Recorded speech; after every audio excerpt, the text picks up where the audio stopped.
সাবধান, শুক্রবার ভুলেও এই 5টি কাজ করবেন না। আল্লাহ ও তার রাসূল ওই সকল ব্যক্তিদের অভিশাপ করেছেন যারা জুমার দিনে এই 5টি কাজ করে। মুসলিমদের জন্য অত্যন্ত জরুরি একটি তথ্য দিব আজকে। শুক্রবার মানে গরিবদের হজের দিন, কিন্তু আমরা এই দিন এমন কিছু ভুল করে ফেলি যা আমাদের পরকাল জীবনকে জাহান্নামের দিকে নিয়ে যাবে এবং প্রিয় নবীর শাফায়াত থেকে বঞ্চিত করবে। অবশ্যই ভিডিওটি সম্পূর্ণ দেখবেন এবং সতর্ক হয়ে যাবেন। ভিডিওটি শেয়ার করে দিবেন যেন আপনার অন্যান্য মুসলিম ভাইয়েরা ভুলেও জুমার দিন এই কাজগুলো না করে। হয়তো আপনার একটি শেয়ারে একজন মানুষ ভুল থেকে হেদায়েতের পথে ফিরে আসতে পারবে। মুসলিমদের কাছে একটি প্রশ্ন রাখতে চাই, আমাদের প্রিয় নবী সাল্লাল্লাহু আলাইহি ওয়াসাল্লাম কি বার জন্মগ্রহণ করেছেন? অবশ্যই কমেন্ট করে জানিয়ে দিবেন। তো চলুন বেশি কথা না বলে শুরু করি আজকের ভিডিও। মসজিদ মুসলমানদের কাছে ইবাদতের স্থান হিসাবে পরিচিত।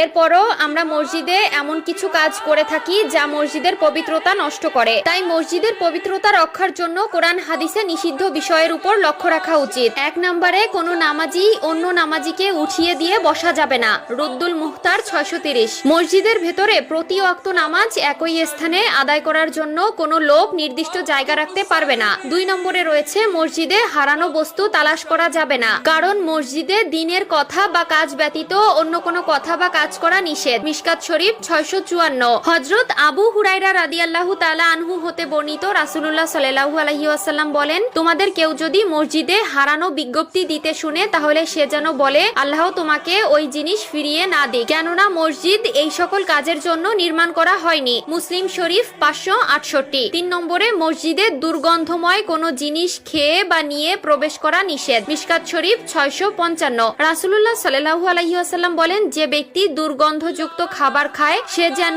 তার মুখ পরিষ্কার করা ব্যতীত মসজিদে না যায়, কারণ মানুষের মতো ফেরেশতারাও দুর্গন্ধ বস্তু দ্বারা কষ্ট পায়। 4 নম্বরে মসজিদে উচ্চ স্বরে ও দুনিয়াবি কথা বলা যাবে না। মিশকাত শরীফ 689। 5 নম্বরে মসজিদে অপরাধের শাস্তি ও শাসন করা যাবে না। মিশকাত শরীফ 679। এছাড়াও রয়েছে মসজিদের রাজনৈতিক মিটিং করা মসজিদের আদবের খেলাফ। রাসূলুল্লাহ সাল্লাল্লাহু আলাইহি ওয়াসাল্লাম মসজিদে বসে অশ্লীল কবিতা পাঠ করা এবং বেচাকেনা করতে নিষেধ করেছেন। সুনানে আবু দাউদ ও তিরমিজি। প্রিয় দর্শক, অবশ্যই এই বিষয়গুলো খেয়াল রাখবেন।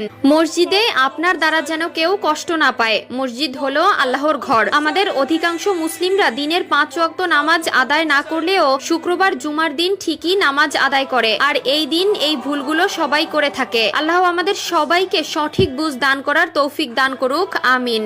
আমি জাহান্নামে পুরুষদেরকে অনেক আযাবে ভুগতে দেখেছি, যার মধ্যে একজনকে পাথরের উপর মাথা রেখে অন্য পাথর দিয়ে অনবরত থেতলিয়ে দেওয়া হচ্ছিল, যার জিহ্বা অনেক দূর